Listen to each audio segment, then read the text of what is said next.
새벽 5시 35분. 저는 늘 이 시간에 지하철 1호선역 앞을 나옵니다. 그곳에 가면 수많은 노인들이 첫 열차를 기다리고 있습니다. 지하철을 기다리는 사람들의 표정은 외로운 저의 마음을 대신 말해주는 것 같았습니다. 왜 그 많은 노년의 사람들은 이른 새벽 첫 차를 타는 걸까요? 나이가 들어 아침잠이 없어서일까요? 아니면 부지런해서일까요? 아마도 나이가 들어 외로움을 경험하지 못한 사람들이 보면 그렇게 생각할 수도 있습니다. 하지만 그들이 첫 열차에 몸을 실은 이유는 하루를 버티기 위해서입니다. 그렇게 1시간 반 동안 지하철을 타고 도착한 그곳은 이제 저의 유일한 안식처이자 휴식처가 되었습니다. 지금부터 지하철 1호선 첫 열차에 몸을 실은 황혼의 사람들이 향한 그곳에서 일어난 저의 인생을 여러분께 고백하고자 합니다. 저와 비슷한 처지에 계시거나 경험을 하신 분이 계시다면 사연을 끝까지 청취해 주시고 여러분의 소중한 경험을 댓글로 나누어 주세요. 사연다방 청취자, 여러분의 경험이 누군가에게는 큰 위로가 되니깐요. 시청 전 구독과 좋아요, 그리고 알람 설정해 주시면 매일 새로운 이야기로 찾아뵙겠습니다. 남편이 세상을 떠난 지 정확히 3년이 지났어요. 아직도 이 시간이 현실인지 구분이 안 되는 날들이 많습니다. 사람들은 시간이 약이라고들 했어요. 상처받은 마음도 시간이 지나면 아물 거라고, 슬픔도 희미해질 거라고 말이에요. 하지만 저에게 시간은 약이 아니라 그냥 텅 빈 허전함이었습니다. 아침에 눈을 뜨면 같이 밥 먹을 사람도 없고 저녁에 오늘 하루를 묻는 목소리도 없었어요. 라디오를 켜도 TV를 켜도 집안은 이상하리만치 조용했습니다. 그 적막함이 저는 제일 견디기 힘들었어요. 밥을 차려서 혼자 먹고 그릇을 정리하고 또 다음 날이 되면 밥을 차려서 혼자 먹고의 반복이었습니다. 마치 자동으로 움직이는 기계처럼 살아가고 있었던 것 같아요. 아무도 저를 필요로 하지 않는 것 같고 저도 누군가를 필요로 할 이유가 없는 그런 느낌이었습니다. 이게 노후라는 건가 싶었어요. 그저 죽음을 기다리는 시간이 노후라는 건가 혼자 그렇게 생각했습니다. 매일 밤이 겁났어요. 밤이 되면 집이 더 커 보였고 침대가 더 넓어 보였고 이불이 더 차갑게 느껴졌거든요. 남편이 옆에 누워있던 자리는 여전히 텅 비어 있었고 저는 그 자리를 바라보다가 한참 후에야 잠을 청했습니다. 새벽이 되면 남편이 제 옆에 누워있는 꿈을 꾸곤 했어요. 꿈에서는 그가 있었고 우리는 함께였습니다. 하지만 눈을 뜨면 모든 게 사라졌어요. 꿈이 현실이고 현실이 꿈인 것처럼 느껴졌습니다. 낮에는 창밖만 봤어요. 거리를 지나가는 사람들을 봤습니다. 젊은 엄마들과 아이들, 직장을 다니는 사람들, 친구들과 함께 걷는 할머니들, 모두가 누군가와 함께였어요. 그들은 아무렇지도 않은 얼굴로 누군가와 함께 걸어가고 있었습니다. 저는 그 모습이 부러웠고 또 동시에 슬펐어요. 나도 저렇게 함께 걸을 누군가가 있었는데 이제는 혼자가 되어버렸구나 싶었습니다. 딸은 시집가서 멀리 살았어요. 가끔 전화를 했고 명절 때나 한두 번 들렀습니다. 아들은 더 멀리 살았고요. 그들도 자신들의 삶이 바쁜 거겠지 싶으면서도 왜 자주 못 보나 싶은 마음도 들었어요. 하지만 그 마음도 이내 사라졌습니다. 다 커버린 아이들을 붙잡을 수는 없으니까요. 그렇게 저는 더 깊은 외로움 속으로 빠져들고 있었습니다. 혼자라는 생각이 너무 익숙해져서 어느 날부터는 그걸 슬퍼할 힘도 없었어요. 그냥 반복되는 일상을 살았습니다. 아침에 일어나 대충 아침을 때우고 TV를 보다 점심을 먹고 집안 청소를 하고 또 TV를 보다 저녁을 먹고 그 무한 반복이 제 인생이 되어버렸습니다. 거울을 봐도 낯선 여자가 저를 바라보고 있었어요. 언제부터 이렇게 창백한 얼굴이 되었나 싶었습니다. 가슴도 철렁했어요. 이대로 계속 살아가면 어떻게 되는 걸까? 정말 그런 두려움이 들었습니다. 그런 날들이 계속되고 있을 때 동생 명자가 찾아왔어요. 명자는 직접 만든 반찬 몇 가지를 들고 들어섰습니다. 현관문을 열고 들어서는 명자의 얼굴을 봤을 때 저는 가슴이 철렁 내려앉았어요. 명자의 눈빛에서 걱정이 가득 묻어났거든요. 저를 보더니 한숨을 쉬었습니다. 아무 말도 하지 않았지만 그 한숨 속에는 정말 많은 말들이 담겨 있었어요. 언니에 대한 걱정, 안타까움, 그리고 언니를 도와주고 싶은데 어떻게 해야 할지 모르는 그런 마음들 말이에요. 명자는 반찬통을 냉장고에 넣으면서도 계속 제 눈치를 봤어요. 집안을 둘러보는 명자의 시선이 느껴졌습니다. 먼지가 쌓인 선반, 시들어가는 화분, 며칠째 그대로인 설거지. 모든 게 제 마음처럼 방치되어 있었어요. 명자는 아무 말 없이 그것들을 치우기 시작했습니다. 설거지를 하고 화분에 물을 주고 먼지를 닦았어요. 저는 그 모습을 멍하니 바라만 봤습니다. 미안했어요. 동생에게 이런 모습을 보이는 게요. 우리는 거실에 앉았어요. 명자가 차를 끓여주었습니다. 따뜻한 차 향기가 집안에 퍼졌어요. 그 향기를 맡으니 눈물이 날 것 같았습니다. 언제부터 이런 따뜻한 향기를 잊고 살았나 싶었거든요. 차를 마시면서 한동안 말없이 앉아만 있었어요. 조용한 그 시간이 오히려 편했습니다. 명자는 다 아는 것 같았거든요. 내 외로움도, 내 슬픔도, 내가 얼마나 힘들어하는지도 다 아는 것 같았어요. 한참 후에 명자가 입을 열었습니다. 언니, 이렇게 살면 안 된다고요. 사람은 물에라도 한 번씩 담가야 산다고 말했어요. 그 말이 참 묘했습니다. 뭔가 깊은 의미가 있는 것 같았거든요. 물에 담근다는 게 무슨 뜻인지 처음엔 이해가 안 갔어요. 하지만 명자의 눈을 보니 알 것 같았습니다. 이대로 집에만 있으면 안 된다는 거였어요. 밖으로 나가야 한다는 거였지요. 명자는 온양 온천에 가자고 제안했습니다. 서울에서 지하철 1호선만 타면 2시간도 안 돼서 갈 수 있다고 했어요. 바람쐬기 딱 좋은 멀지도 가깝지도 않은 거리라고 했습니다. 온천에 몸을 담그면 마음도 편해진다고 했어요. 그리고 시장에 가면 맛있는 것도 먹을 수 있다고 했습니다. 명자는 자기가 처음에 같이 가주겠다고 말했어요. 처음엔 손사래를 쳤습니다. 내가 무슨 여행을 하냐고요. 갑자기 온천이라니요. 그럴 생각도 없었고 그럴 기운도 없었어요. 집 밖을 나가는 것 자체가 두려웠습니다. 사람들을 마주하는 것도 무서웠고요. 남편 없이 혼자 어딘가를 간다는 것 자체가 상상이 안 됐어요. 하지만 명자는 끝까지 밀어붙였습니다. 자꾸만 온양온천 이야기를 했고 온천이 얼마나 좋은지 설명했고 온천에 가면 기분이 좋아진다고 말했어요. 자기 친구들이 자주 간다고 했습니다. 나이 든 사람들한테 온천만 한 게 없다고 했어요. 몸도 마음도 다 풀린다고 했습니다. 그리고 명자는 한 가지를 더 말했어요. 집에만 있으면 언니 건강이 더 나빠진다고요. 나가서 사람들도 보고 바깥 공기도 쐬어야 한다고 말했습니다. 그 말에 제 가슴이 뜨끔했어요.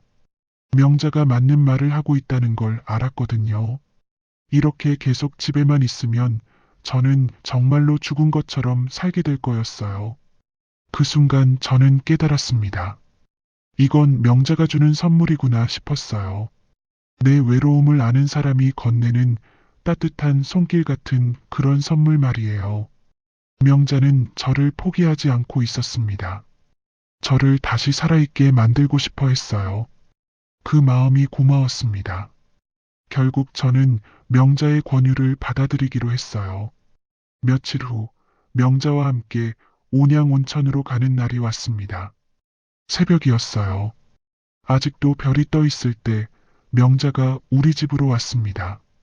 지하철역까지 함께 걸어갔어요. 새벽 공기가 차가웠습니다. 하지만 그 차가움이 오히려 저를 깨우는 것 같았어요. 살아있다는 걸 느끼게 해주는 것 같았습니다. 지하철역에 도착했을 때 제 심장은 자꾸 철렁거렸어요. 이렇게 나가는 게 맞나 싶은 그런 느낌이었습니다. 하지만 명자가 제 팔을 잡았어요. 괜찮다고, 자기가 옆에 있다고 말했습니다. 그 말이 저를 안심시켰어요. 지하철이 들어섰을 때 우리는 그 안으로 들어갔습니다. 처음으로 남편이 아닌 동생과 함께였어요. 명자가 제 옆에 앉았습니다.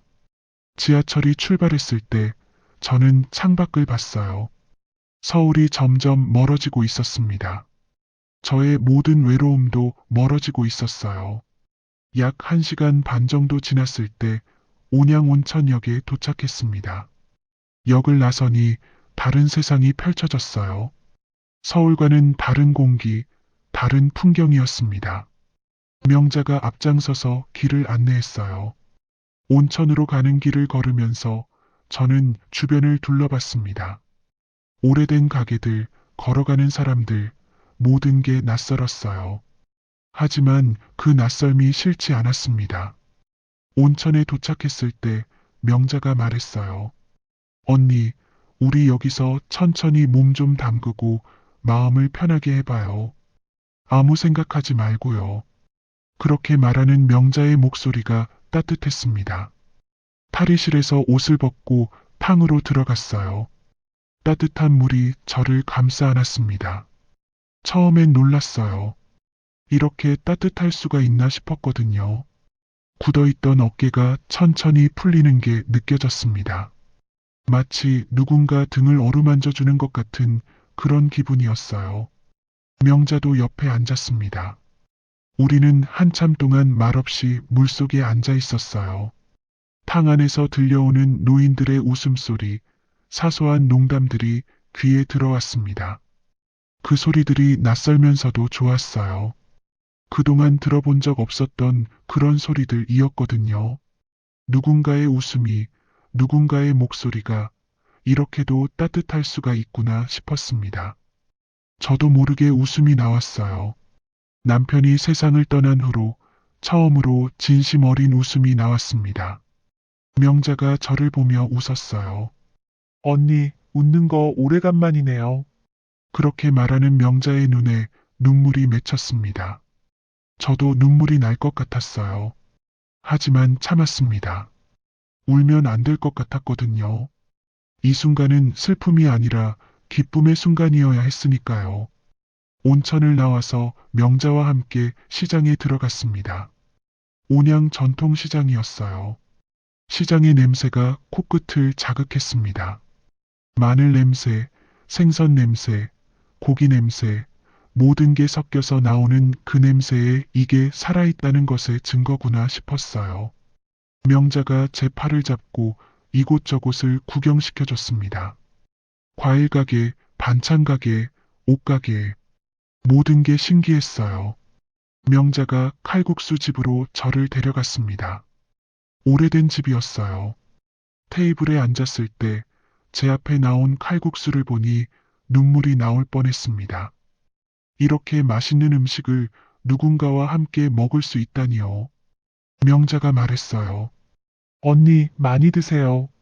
여기 칼국수 정말 맛있어요. 칼국수를 한 숟갈 떴을 때 맛이 입안에 펼쳐졌어요. 국물이 따뜻했고 면이 부드러웠고 온몸이 녹아내리는 것 같았습니다. 그리고 제가 입을 열었어요. 맛있다. 그 말이 입 밖으로 나왔을 때 저도 놀랐습니다. 오랜만이었거든요. 이런 표현이 또 감정이 내 입에서 나왔다는 것 자체가 의미 있었어요. 명자가 웃었습니다. 언니, 다음엔 혼자서도 올 수 있겠죠? 그렇게 물었을 때 저는 고개를 끄덕였어요. 그래, 올 수 있을 것 같아. 제 대답을 듣고 명자의 얼굴이 환해졌습니다. 그날 명자와 함께 온양 온천에서 보낸 시간이 저를 변화시켰어요. 집 밖에도 세상이 있다는 걸 깨달았습니다. 사람들도 있고, 온기도 있고, 맛있는 음식도 있고, 따뜻한 물도 있다는 걸 알았어요.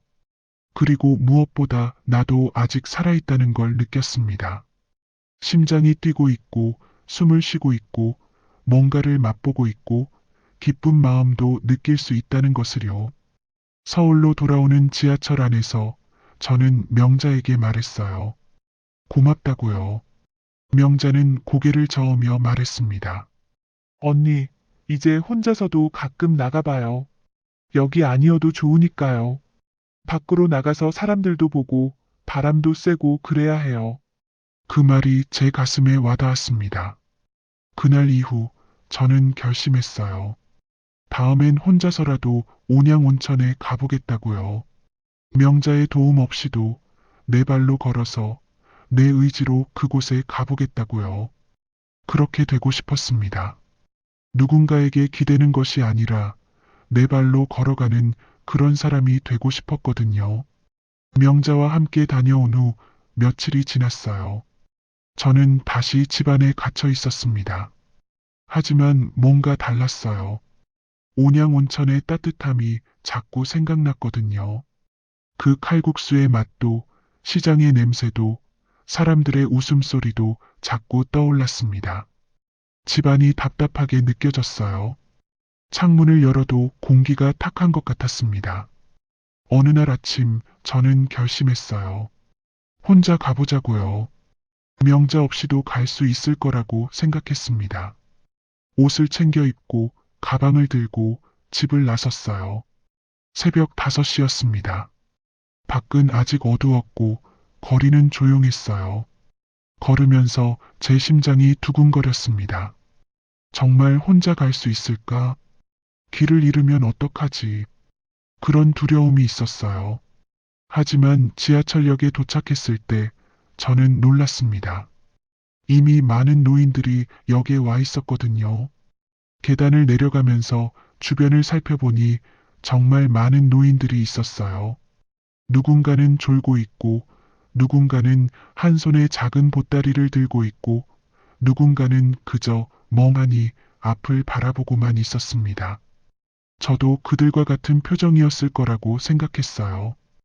혼자인 노인, 어딘가로 가고 있는 노인, 무언가를 찾아가는 노인. 플랫폼에 지하철이 들어오니 모두들 한 발씩 물러서서 자신의 자리를 찾아 앉았습니다. 저도 빈자리를 찾아 그곳에 앉았습니다. 지하철이 출발했어요. 창밖의 풍경이 변하기 시작했습니다. 서울의 높은 건물들이 점점 낮아지고 아파트 단지들이 보이고 그러다가 논밭이 나타나기 시작했어요. 시간이 흘러갑니다. 약 1시간 반. 그 시간 동안 저는 그저 창밖을 봤습니다. 풍경이 변하고 사람들이 내리고 또 다른 사람들이 탔어요. 하지만 새벽 첫 차를 탄 노인들은 거의 내리지 않았습니다. 모두가 어딘가로 가고 있었어요.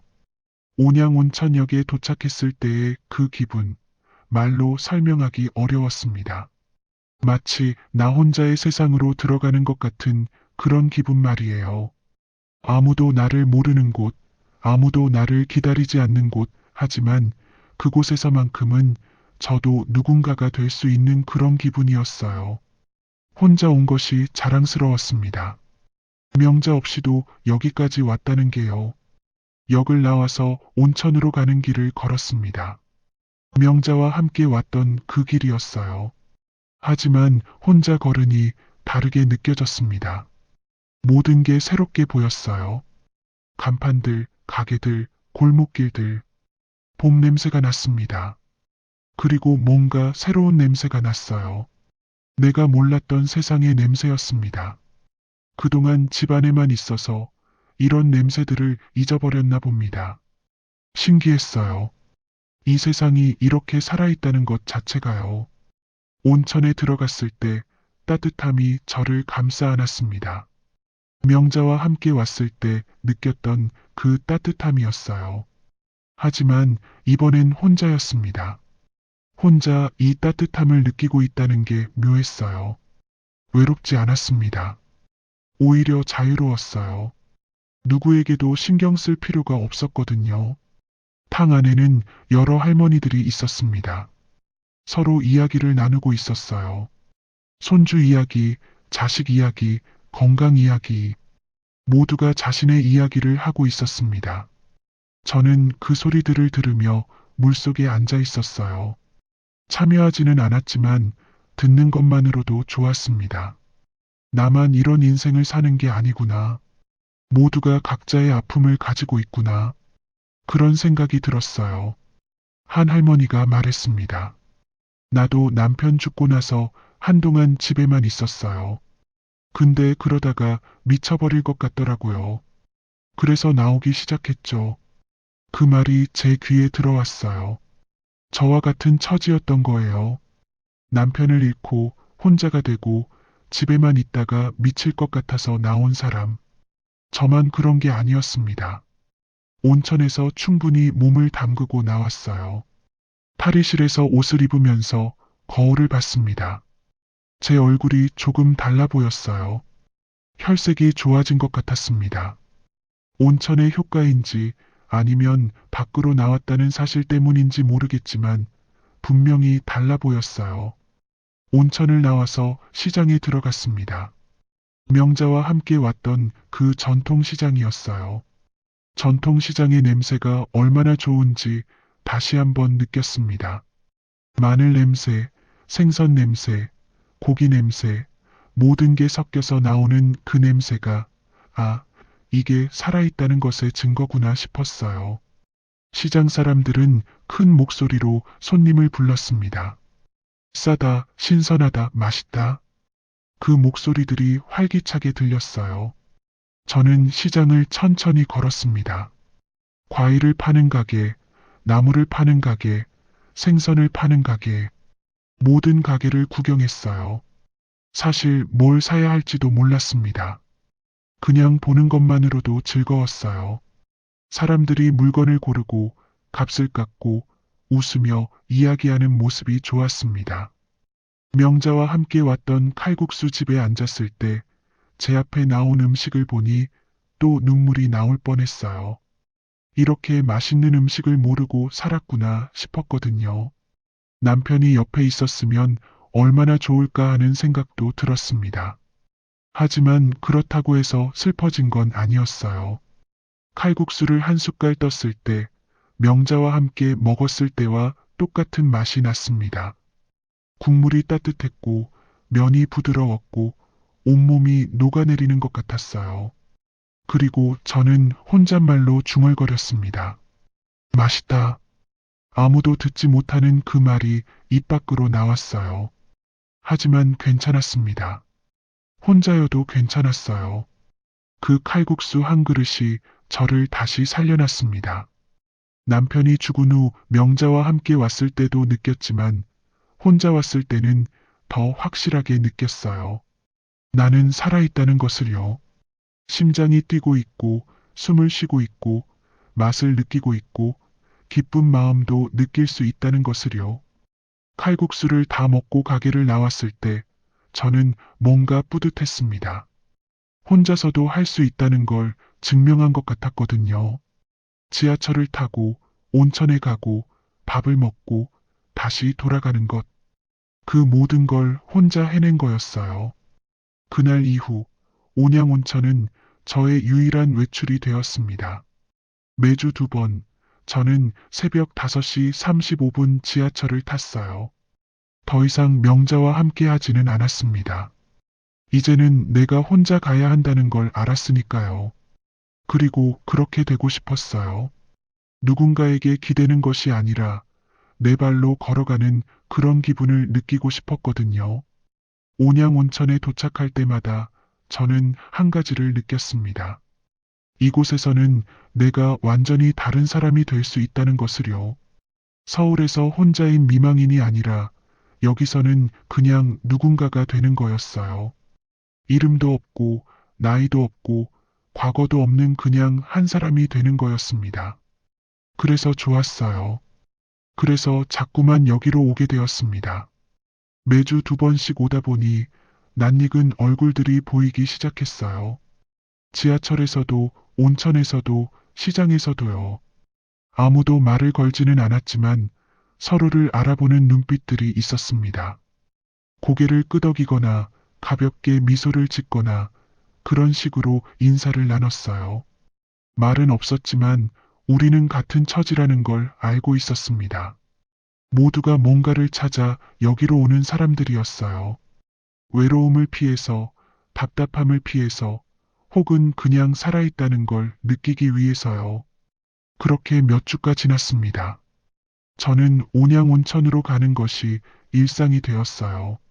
집에서의 삶과 온양에서의 삶, 두 개의 삶을 살고 있는 것 같았습니다.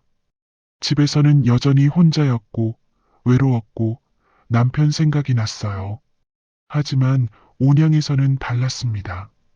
거기서는 자유로웠고, 살아있다는 걸 느꼈고, 뭔가 기대할 게 있었어요. 그리고 그때부터 저는 알아차리기 시작했습니다. 항상 같은 자리에 앉아 있는 한 남자가 있다는 것을요. 혼자 가기 시작한 온양 온천으로의 여정이 익숙해질 무렵이었어요.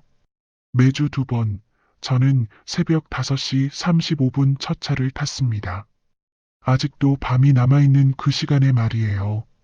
집을 나서면서 계단을 내려가고 지하철역으로 향했어요. 매번 그럴 때마다 저는 뭔가 설렜습니다. 처음엔 불안했는데 이제는 설렘으로 바뀌었어요. 오늘은 온천이 얼마나 따뜻할까? 오늘은 칼국수가 얼마나 맛있을까? 그런 기대들이 생겼거든요. 플랫폼에 내려갔을 때 항상 같은 풍경이 펼쳐졌습니다. 말없이 앉아있는 노인들. 누군가는 졸고 있었고, 누군가는 한 손에 보따리를 들고 있었어요.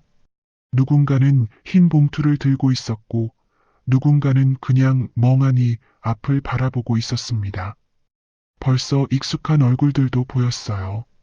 서로 말은 나누지 않았지만 눈인사는 했습니다. 고개를 살짝 끄덕이거나 눈으로 웃거나요. 그 노인들을 보면서 저는 뭔가 느껴졌어요. 우리 모두 같은 처지구나 싶었거든요. 혼자인 것도 같고, 외로운 것도 같고, 뭔가를 잃어버린 것도 같았습니다.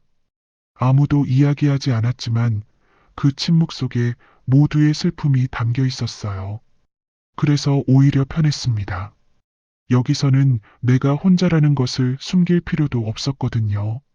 모두가 혼자니까요. 그런데 며칠 전부터 정말 이상한 일이 있었습니다. 항상 같은 자리에 앉아 있는 한 남자가 있었어요. 70 정도 되어 보이는 남자였습니다. 뭔가 세월이 묻어난 얼굴이었어요. 주름이 깊었고 눈가에 피곤함이 서려 있었습니다. 늘 같은 자리, 같은 시간에 앉아 있었어요. 눈을 감고 아무 말도 하지 않았습니다. 마치 그 자리가 자신의 자리라는 걸 알고 있는 것처럼요. 신기한 건 아무도 그 자리에 앉지 않았다는 거였어요. 그 남자가 탈 때까지 말이에요. 마치 약속이라도 한 것처럼요. 저는 그 남자가 마음에 걸렸습니다. 왜 저렇게 혼자인 걸까? 왜 저렇게 조용한 걸까? 무슨 생각을 하고 있는 걸까? 그런 생각들이 자꾸 들었어요. 가끔 그 남자를 힐끗힐끗 봤습니다. 눈을 감고 있어서 잠을 자는 건지 아니면 그냥 생각에 잠긴 건지 알 수 없었어요. 하지만 뭔가 평온해 보였습니다. 마치 지하철이 자신의 집인 것처럼요. 며칠이 지나고 날이 지나갈수록 저는 그 남자의 패턴을 알아차리기 시작했습니다. 매주 2번, 같은 시간, 같은 자리. 저와 똑같았어요. 저도 매주 2번 같은 시간에 같은 지하철을 타니까, 그래서 자주 마주쳤습니다. 처음엔 우연인 줄 알았어요.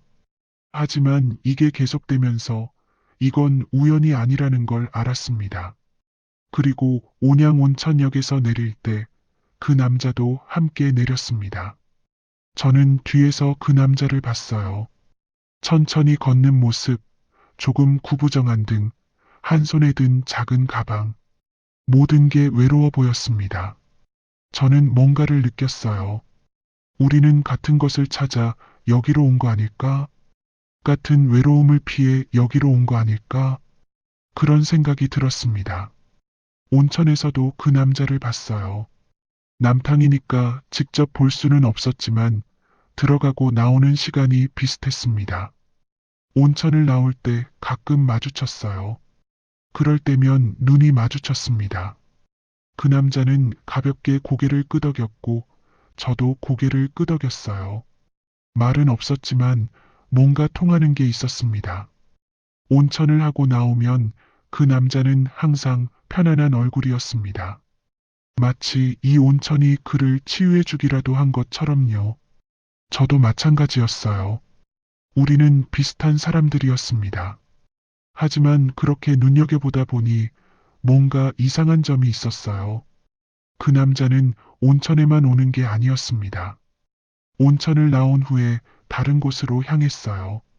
저는 칼국수 집으로 가는데 그 남자는 다른 방향으로 걸어갔습니다. 저도 모르게 호기심이 생겼어요. 이 남자는 누구일까? 왜 매주 여기로 올까? 무슨 비밀을 가지고 있을까? 그런 생각들이 자꾸 들었습니다. 어느 날은 용기를 내서 그 남자를 조금 더 자세히 봤어요. 옷차림은 깔끔했습니다. 낡았지만 정돈되어 있었어요. 구두도 닦여져 있었고 머리도 단정하게 빗어져 있었습니다. 체면을 차리려는 노력이 보였어요. 가난하지만 품위를 잃지 않으려는 그런 노력 말이에요. 그 모습이 저를 더 궁금하게 만들었습니다. 도대체 이 남자는 어떤 사연이 있길래 여기까지 오는 걸까? 나처럼 배우자를 잃은 걸까? 아니면 다른 이유가 있는 걸까? 자식들은 어디 있을까? 친구들은 없을까? 그런 생각들이 자꾸 들었어요. 온양으로 가는 지하철 안에서 저는 그 남자를 힐끗 봤습니다. 여전히 눈을 감고 있었지만 뭔가 편안해 보였어요. 마치 이 시간만큼은 모든 걱정을 내려놓은 것 같았습니다. 저도 그랬어요. 이 지하철 안에서만큼은 아무 생각도 하지 않았거든요. 그냥 시간이 흐르는 대로 내버려뒀습니다. 서울로 돌아가는 지하철에서도 그 남자를 봤어요. 같은 칸에 탔습니다. 이번에는 자리가 가까웠어요. 몇 칸 떨어진 곳에 앉아 있었습니다. 저는 슬쩍슬쩍 그 남자를 봤어요. 피곤해 보였습니다.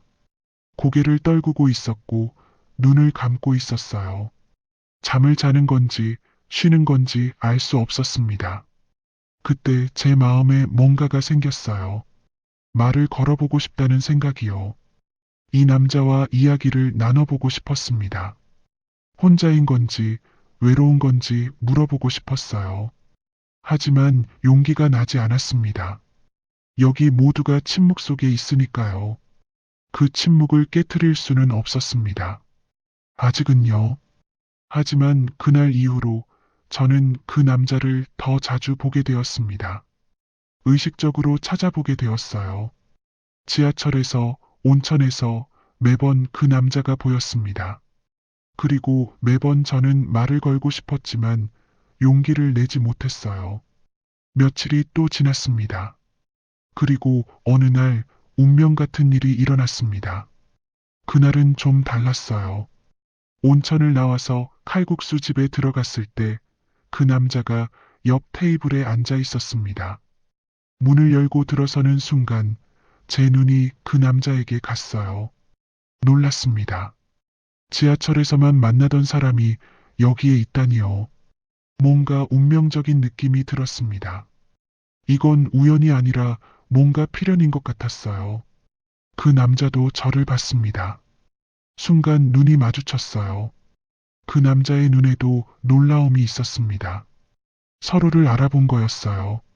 지하철에서 매번 봤던 그 사람, 온양 온천역에서 내렸던 그 사람, 이제 칼국수 집에서 마주친 거였습니다. 저는 한참을 망설였습니다. 말을 걸어야 할까? 말을 걸지 말아야 할까? 이렇게 오랜 시간 침묵을 지키고 있었는데 지금 이 침묵을 깨트려도 되나 싶었거든요. 하지만 그런 생각들도 순간에 사라졌어요. 인생이 얼마나 남았는지 생각했을 때 용기를 내지 못하면 영원히 후회할 것 같았거든요. 저는 자리에 앉으면서도 계속 그 남자를 의식했습니다. 메뉴를 보는 척 하면서도 슬쩍슬쩍 그 남자를 봤어요. 그 남자도 저를 보는 것 같았습니다. 우리는 서로를 의식하고 있었어요. 칼국수가 나왔을 때 저는 젓가락을 들었습니다. 하지만 먹을 수가 없었어요. 자꾸 그 남자 생각이 났거든요. 지금 말을 걸지 않으면 다음에 또 언제 이런 기회가 올까? 그런 생각이 들었습니다. 마침내 저는 용기를 냈습니다. 젓가락을 내려놓고 그 남자를 똑바로 봤어요. 그리고 입을 열었습니다. 혹시 지하철에서 자주 뵙던 분 아니세요? 그렇게 말했을 때 제 목소리가 떨렸습니다. 오랜만에 낯선 사람에게 말을 거는 거였거든요. 그 남자의 얼굴이 확 변했습니다. 놀란 표정이었어요. 누군가 자신을 알아봤다는 그런 표정 말이에요. 한참을 바라본 후 그는 조심스럽게 웃었습니다. 그 남자가 대답했어요. 아, 그랬나요? 저도 낯이 익다 싶었는데요. 그렇게 말했을 때 제 가슴이 철렁 내려앉았습니다. 아, 내가 이 사람을 본 것처럼 이 사람도 나를 봤구나. 그런 생각이 들었어요. 그리고 그것만으로도 뭔가 따뜻했습니다. 저는 다시 말했습니다. 매주 새벽 첫 차에서 뵙는 것 같아서요. 그렇게 말하니까 그 남자가 고개를 끄덕였어요. 네, 맞습니다. 저도 매주 같은 시간에 타거든요. 그렇게 대답했을 때 우리 사이의 침묵이 깨졌습니다. 그 남자가 먼저 말했어요. 혼자 앉아 계시네요. 같이 앉아도 될까요? 그렇게 물었을 때 저는 놀랐습니다. 이 남자가 먼저 제안을 하다니요. 하지만 기뻤어요. 네, 그러세요. 그렇게 대답했을 때 그 남자는 자리를 옮겨왔습니다. 우리는 마주 앉았어요. 처음엔 어색했습니다. 뭘 말해야 할지 몰랐거든요. 하지만 그 남자가 먼저 입을 열었습니다. 그 남자의 이름은 오대명이었습니다. 70살이라고 했어요. 매주 새벽 첫 차를 타고 온양으로 온다고 했습니다. 별로 자세한 설명은 없었어요. 하지만 그 짧은 말 속에도 뭔가 깊은 의미가 있었던 것 같습니다. 저도 제 자신을 소개했어요. 이선자라고 했고 65이라고 했습니다. 남편이 세상을 떠난 후로 혼자라고 했어요. 굳이 자세히 말할 필요는 없었습니다. 그도 뭔가를 잃어버린 사람이라는 걸 알 수 있었거든요. 우리는 같은 처지의 사람이었습니다. 대명 씨가 말했어요. 저도 혼자입니다. 그렇게 말했을 때 저는 그의 눈을 봤어요. 슬픔이 있었습니다. 깊은 슬픔이요. 하지만 체념도 있었어요. 이미 받아들인 것 같았습니다. 우리는 칼국수를 먹으면서 조금씩 이야기를 나눴어요. 날씨 이야기, 지하철 이야기, 온천 이야기, 가벼운 이야기들이었습니다. 하지만 그 가벼운 이야기 속에도 서로를 알아가는 과정이 있었어요. 말투에서, 표정에서, 눈빛에서 우리는 서로를 읽고 있었습니다. 대명 씨는 조심스러운 사람이었어요. 말을 할 때도 신중했고 표정도 절제되어 있었습니다. 하지만 가끔 웃을 때는 진심이 보였어요. 오래간만에 누군가와 이야기를 나누는 것 같았습니다. 저도 마찬가지였어요. 남편이 죽은 후로 이렇게 누군가와 마주 앉아 밥을 먹는 게 처음이었습니다. 명자와는 다른 느낌이었어요. 명자는 가족이지만 대명 씨는 낯선 사람이었거든요. 하지만 그 낯설미 오히려 편했습니다. 아무것도 설명할 필요가 없었으니까요. 대화는 길지 않았어요. 1시간도 안 됐을 겁니다. 하지만 그 짧은 대화 속에 모든 게 담겨 있었습니다.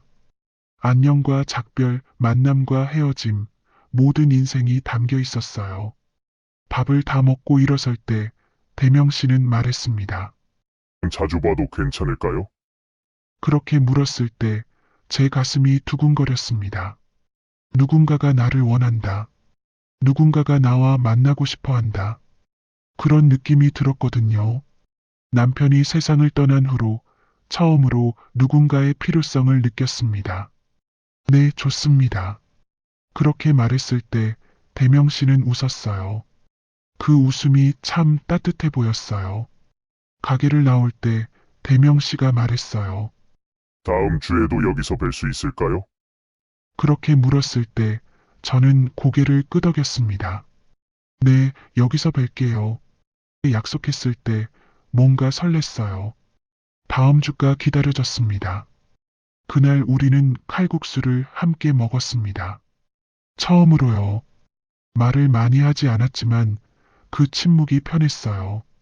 누군가와 함께 음식을 나눈다는 것. 그것만으로도 인생이 달라진다는 걸 느꼈습니다. 서울로 가는 지하철 안에서 저는 대명 씨를 힐끗 봤어요. 여전히 눈을 감고 있었지만 뭔가 다른 표정이었습니다. 마치 누군가 자신의 짐을 나눠준 것 같은 그런 표정 말이에요. 입가에 미소가 살짝 있었어요. 저도 대명 씨를 봤을 때의 그런 기쁨을 감출 수가 없었습니다. 내 옆에 누군가가 있다. 나는 혼자가 아니다. 그런 생각이 들었거든요. 이제 온양 온천에 오는 이유가 하나 더 생긴 것 같았습니다. 온천도 좋고 칼국수도 좋지만 이제는 대명 씨를 만나는 것도 기대되었어요. 집에 돌아왔을 때 저는 거울을 봤습니다. 제 얼굴이 달라 보였어요. 밝아진 것 같았습니다. 오랜만에 웃은 것 같았어요. 대명 씨 생각에 저도 모르게 웃음이 났습니다. 그날 밤 잠이 잘 왔어요. 오랜만에 편안한 잠이었습니다. 꿈에서 대명 씨를 봤어요. 우리는 칼국수를 먹고 있었고 웃고 있었습니다. 행복한 꿈이었어요. 그런데 칼국수 집에서 만나기로 한 그날이었어요. 대명 씨가 칼국수 집에 나타나지 않았습니다. 지하철에서는 마주쳤습니다. 같은 시간, 같은 자리에서 말이에요. 대명 씨는 고개를 끄덕이며 인사했고, 저도 웃으며 인사했어요. 하지만 온천을 나온 후에는 보이지 않았습니다. 칼국수 집에 가서 기다렸지만 대명 씨는 오지 않았어요. 처음엔 무슨 일이 있나 싶었어요. 어디가 아픈가? 그런 생각도 했습니다. 다음 주에는 오겠지 싶었어요. 하지만 다음 주에도 그 다음 주에도 대명 씨는 칼국수 집에 나타나지 않았습니다. 그렇게 몇 주가 지나자 제 마음에 이상한 감정이 올라왔습니다. 질투였습니다. 혹시 다른 사람이 생긴 걸까? 혹시 나보다 더 좋은 누군가를 만난 걸까? 그런 생각들이 자꾸 들었어요. 말도 안 되는 생각인 걸 알면서도 그런 생각이 들었습니다. 칼국수 집에서 혼자 밥을 먹을 때 저는 대명 씨가 앉았던 자리를 봤어요. 빈자리였습니다. 그 빈자리가 저를 슬프게 만들었어요. 왜 안 오는 걸까? 무슨 일이 있는 걸까? 혹시 나를 피하는 걸까? 그런 생각들이 자꾸 들었습니다.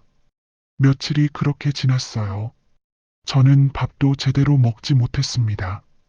대명 씨 생각이 자꾸 들었거든요. 이 나이에 이런 감정이 들 수도 있다는 게 신기했어요. 하지만 부끄럽지 않았습니다. 이건 감정이니까요. 인간이 느끼는 자연스러운 감정이니까 말입니다. 어느 날 저는 결심을 했습니다. 따라가 보자. 그 남자가 어디로 가는지 봐야겠다. 그렇게 생각했어요. 궁금함과 불안함이 저를 미치게 만들고 있었거든요. 그날 온양 온천역에서 내린 대명 씨를 멀찍이서 따라갔습니다. 제 심장이 철렁 내려앉았어요. 뭔가 해서는 안 될 일을 하고 있다는 생각이 들었거든요. 하지만 호기심과 불안감이 더 컸습니다. 저는 계속 따라갔습니다. 다른 사람들 사이에 숨어서요. 대명 씨는 온천 쪽으로 가지 않았어요. 그리고 시장 쪽으로도 가지 않았습니다. 저는 계속 따라갔어요. 길을 돌고 또 돌았습니다. 골목을 지나고 다리를 건너고 또 골목을 지났어요. 대명 씨는 어딘가로 향하고 있었습니다. 그리고 어느 순간 건물 앞에 멈췄습니다. 긴 줄이 서 있었어요. 고개 숙인 노인들, 남자들도 많았고 여자들도 많았습니다. 모두가 같은 표정이었어요. 무언가를 기다리는 그런 표정.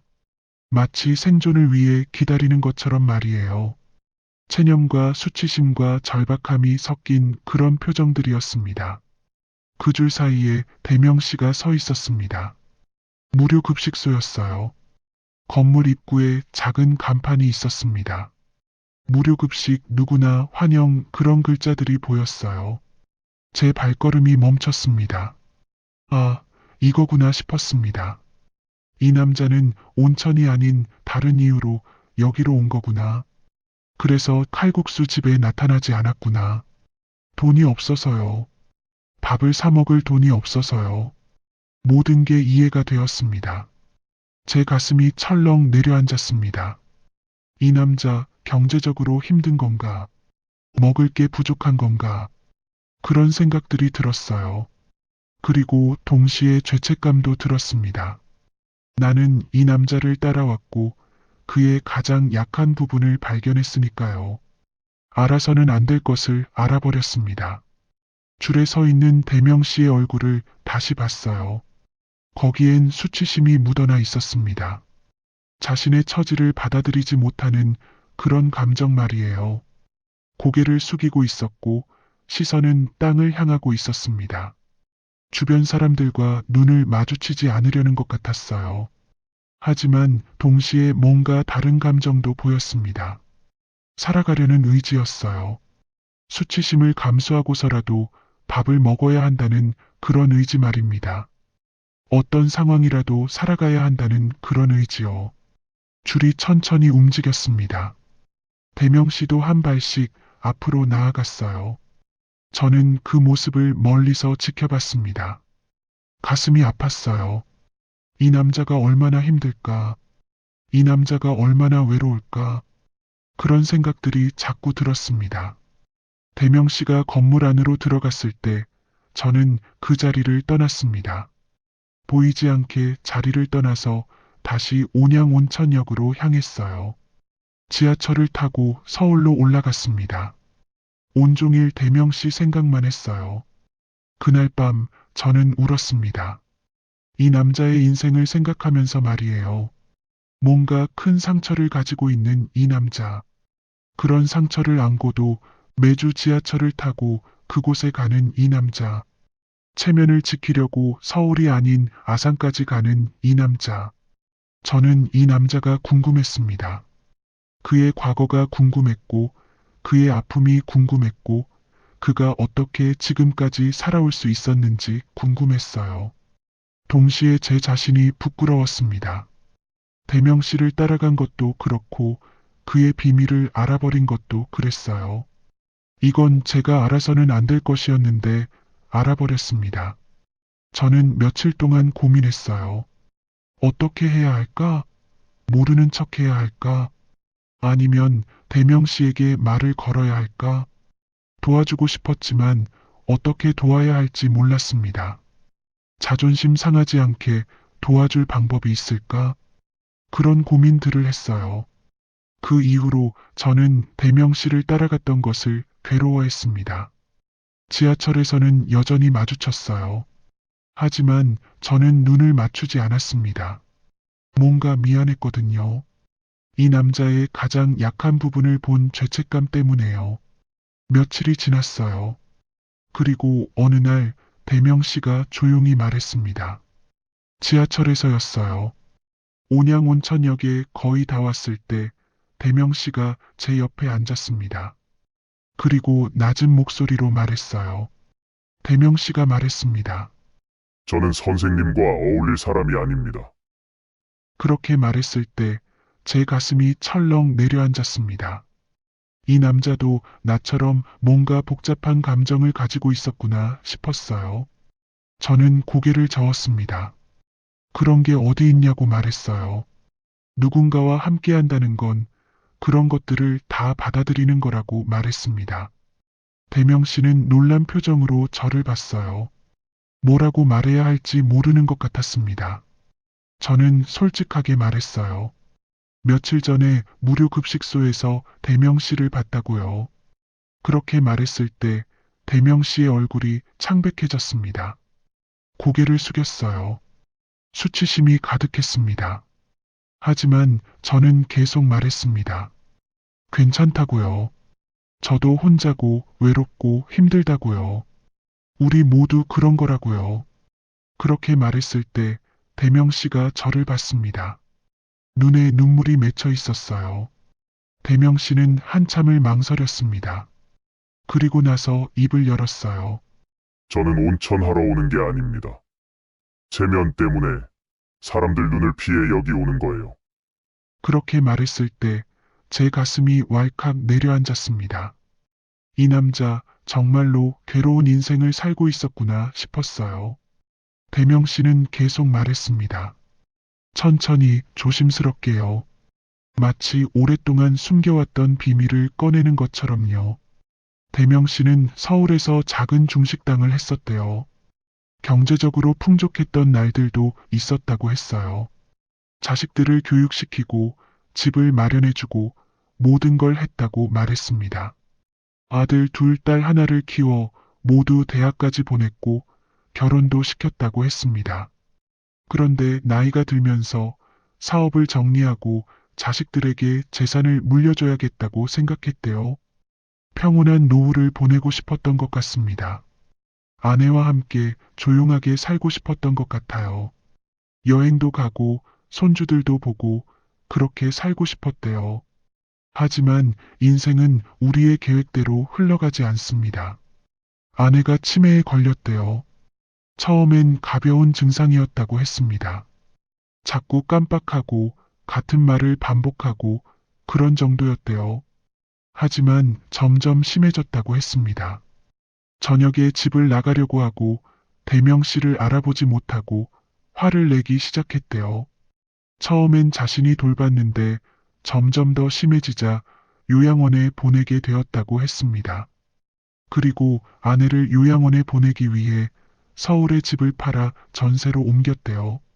그 돈으로 아내의 요양원 비용을 지불했다고 했습니다. 매달 나가는 요양원 비용이 만만치 않았대요. 하지만 아내를 위해서라면 기꺼이 그렇게 하고 싶었다고 했습니다. 이 남자가 아내를 사랑했구나. 그런 생각이 들었어요. 자신의 편안함을 포기하고 아내를 위해 모든 걸 바쳤구나 싶었습니다. 그 마음이 너무나 아름다웠어요. 하지만 대명 씨의 이야기는 여기서 끝나지 않았습니다. 자식들이 사업을 시작했대요. 큰아들은 주식 투자를 했고, 작은아들은 음식점을 확장했고, 딸은 부동산에 투자했다고 했습니다. 물려받은 재산으로 무리하게 투자를 했대요. 하지만 모두 실패했습니다. 큰아들은 주식으로 돈을 잃었고, 작은아들은 음식점이 망했고, 딸은 부동산 사기를 당했대요. 자식들이 물려받은 모든 돈을 탕진해버렸습니다. 그리고 더 심각한 건 자식들이 대명 씨에게 돈을 더 달라고 했대요. 요양원 비용으로 모아둔 돈까지 달라고 했답니다. 대명 씨는 거절했대요. 아내를 위한 돈이니까요. 하지만 자식들은 이해하지 못했대요. 계속 돈을 달라고 했고 대명 씨는 계속 거절했다고 합니다. 그러자 자식들이 연락을 끊었대요. 전화도 없고 방문도 없고 명절에도 오지 않았고 생일에도 연락이 없었대요. 아내가 세상을 떠난 후로는 더욱 그랬다고 했습니다. 장례식에 왔지만 그 이후로는 완전히 연락이 끊겼대요. 돈이 없어진 대명 씨를 자식들은 더 이상 돌보지 않았습니다. 아내도 죽고 자식들도 떠나고 대명 씨는 혼자가 되었다고 합니다. 전셋집도 계약이 끝나면서 나와야 했대요. 아내의 요양원비, 그동안의 생활비로 받은 대출을 갚고 나니 월세 보증금 정도 남았다고 합니다. 그래서 월세집으로 옮겼고 월세도 감당하기 힘들어서 더 작은 곳으로 옮겼다고 합니다. 지금은 고시원에 산다고 했어요. 가난한 노년 생활을 시작했대요. 기초생활수급자 신청을 했지만 자식들이 있다는 이유로 거절당했다고 합니다.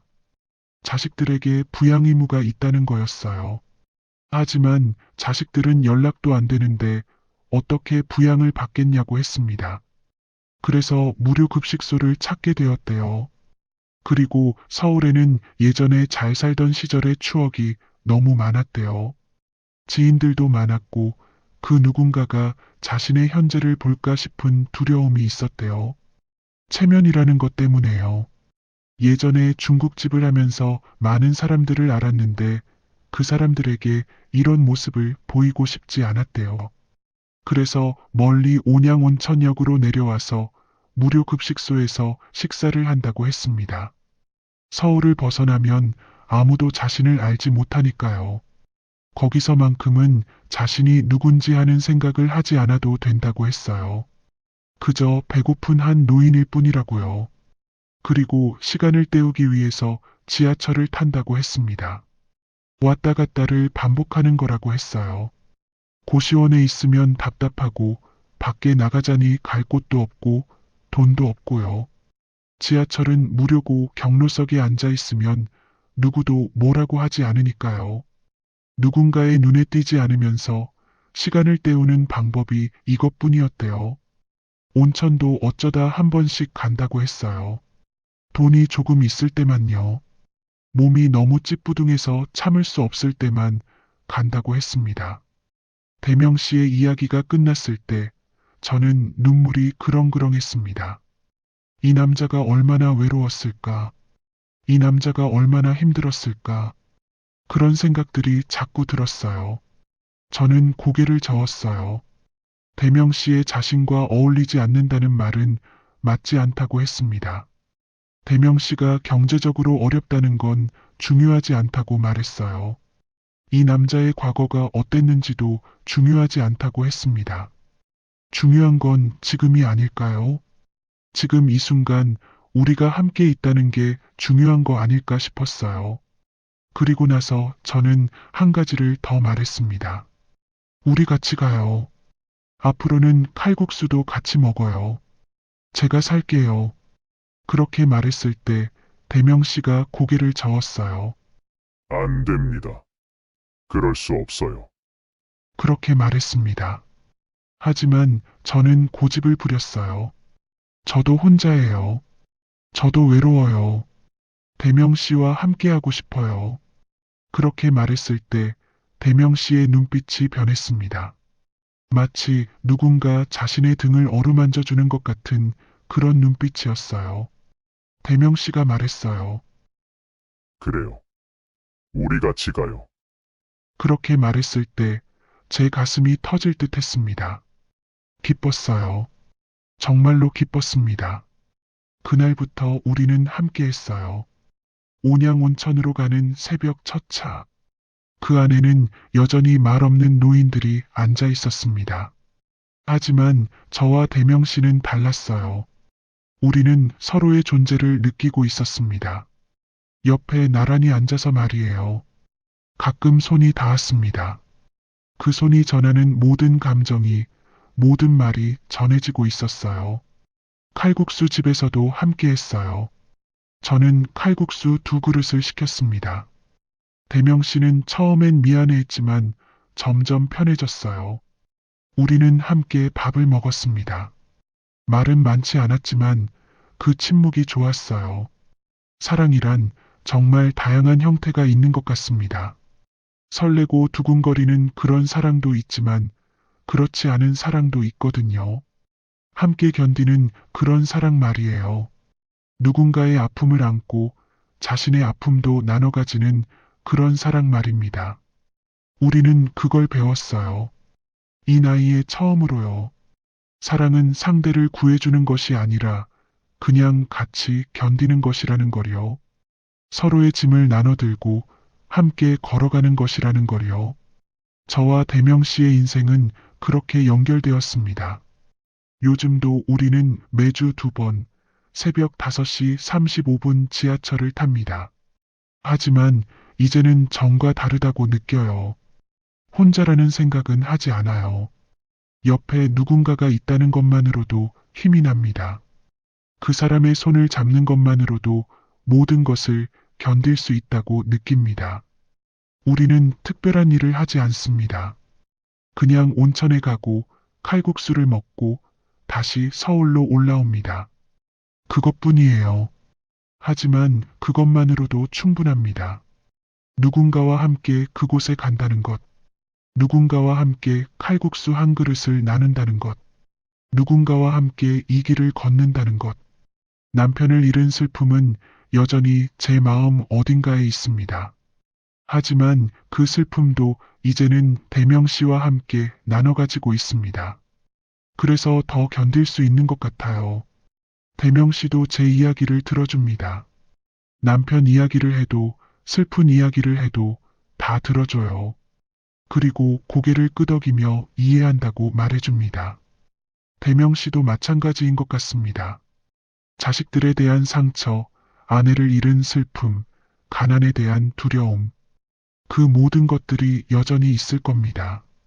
하지만 이제는 그것들을 혼자 견디지 않아요. 우리는 함께 견디고 있습니다. 대명 씨는 가끔 자식 이야기를 합니다. 그럴 때면 눈물을 흘려요. 저는 그냥 옆에 앉아서 손을 잡아줍니다. 아무 말도 하지 않아요. 그것만으로도 충분하니까요. 대명 씨는 이제 무료 급식소에 가지 않습니다. 제가 밥을 사주니까요. 처음엔 미안해했지만 이제는 편하게 받아들입니다. 저도 혼자 먹는 것보다 함께 먹는 게 더 좋거든요. 돈이 문제가 아니에요. 함께 한다는 게 중요한 겁니다. 가끔 대명 씨가 말합니다. 선생님 덕분에 살았어요. 그렇게 말할 때면 저는 고개를 젓습니다. 아니에요. 저도 대명 씨 덕분에 살았어요. 그렇게 말하면 우리는 웃습니다. 서로가 서로를 살린 거죠. 명자도 알고 있어요. 제가 대명 씨를 만난다는 걸요. 처음엔 걱정했습니다. 언니, 그 사람 어떤 사람이에요? 괜찮은 사람이에요? 그렇게 물었을 때 저는 말했어요. 좋은 사람이야. 나와 비슷한 사람이야. 그렇게 말했을 때 명자는 웃었습니다. 그래요, 언니. 언니만 행복하면 돼요. 그렇게 말해줬어요. 누군가는 이것을 사랑이라고 부르겠죠. 누군가는 이것을 위안이라고 부르겠죠. 누군가는 이것을 외로움을 이용한 만남이라고 부를 수도 있겠죠. 하지만 저는 이것이 정말 필요한 만남이었다고 생각합니다. 우리 모두에게요. 황혼의 사랑은 설레지 않아서 아름다운 게 아닙니다. 늦어서 더 간절한 거예요. 남은 인생이 길지 않아서 더욱 소중한 거고요. 젊을 때의 사랑은 미래를 꿈꾸지만 황혼의 사랑은 지금 이 순간을 소중히 여깁니다. 오늘이 마지막 일 수도 있으니까요. 그래서 더 진실한 겁니다. 우리는 계획을 세우지 않습니다. 내일 일도 모르는데 먼 미래를 계획할 수 없어요. 그냥 오늘을 살아갑니다. 오늘 온천에 가고, 오늘 밥을 먹고, 오늘 서로의 손을 잡습니다. 그것으로 충분해요. 혹시 여러분도 저처럼 혼자라면 용기를 내세요. 어딘가를 나가보세요. 누군가를 만나보세요. 그렇게 되면 분명 누군가가 여러분의 손을 잡아줄 거예요. 혼자가 아니라는 것을 느끼게 해줄 거고요. 나이가 들었다고 사랑이 끝나는 게 아닙니다. 나이가 들었다고 외로움을 참아야 하는 게 아니에요. 우리도 사람입니다. 우리도 누군가와 함께하고 싶습니다. 그 마음은 나이와 상관없어요. 저와 대명 씨의 이야기를 들어주셔서 감사합니다. 구독과 좋아요, 그리고 알림 설정 부탁드립니다. 여러분의 사랑이 우리에게 큰 힘이 됩니다. 댓글로 여러분의 생각도 나눠주세요. 여러분의 이야기도 듣고 싶습니다. 감사합니다.